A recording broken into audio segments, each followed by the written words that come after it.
More details of the Lincoln Yards mega development come into focus. Deere is hiring hundreds of tech workers, and bad news for some restaurants seeking pandemic insurance money. Here to go behind the headlines is Danny Ecker from Crain, Chicago Business. So, Danny, Sterling Bay is unveiling more details of that 55-acre mega development on the city's north side along the north branch of the Chicago River. They've already broken ground on one of the buildings called the Ally. Tell us about that one and the proposal for phase 2. Yeah, so Ally is a life sciences lab space building. It's actually something Sterling Bay thinks could be a big part of Lincoln Yards when it's all said and done. It's the first building to start to have work done on it at the campus. And what Sterling Bay is about to share are the plans for what they plan to do over the next 3-4 years, which include 800,000 square feet of offices and residential development and entertainment venues at the south end of the campus, right by where that Ally building will be. By 2024, they want to have all that work underway and they're completed and underway on a big park next to it. And then they also, in the following year, want to extend the 606 and add a Riverwalk.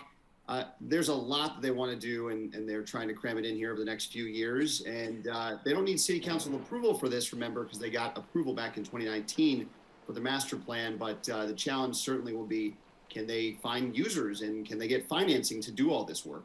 Yeah, we all recall that that plan or that debate back when that happened. So the Moline-based maker of farm and construction equipment, Deere, plans to hire up to 300 tech workers for its new office in Fulton Market. So tech workers for makers of farm and construction equipment, Danny?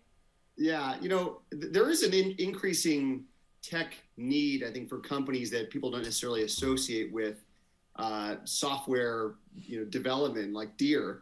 But they've been investing heavily in GPS guidance technology for their tractors, for example, and that's the team they're trying to beef up here in Chicago. Actually, our city is becoming a little bit of a hub for these kind of agri-tech companies. Just in Fulton Market alone, there's another company called Farmers Business Network, sort of an online marketplace for farmers to buy things.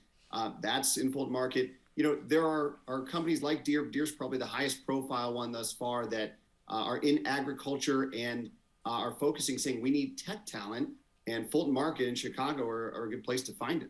So finally, the 7th U.S. Circuit Court of Appeals ruled in 6 cases that the government closing on restricting businesses in those early months of the pandemic, that those are not losses that insurers have to pay. Briefly, before we let you go, Danny, there are other cases on this pending in lower courts with higher profile plaintiffs like Billy Goat Tavern and Purple Pig Restaurant. So what does that likely mean for those other cases?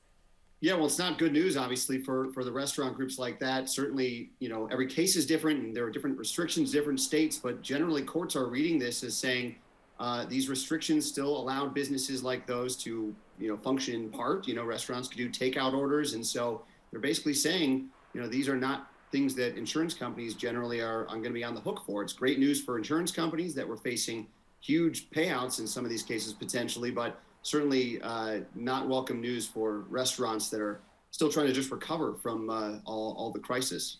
Okay. Danny Ecker at Crain's, thanks so much for joining us. Thanks, Brandis.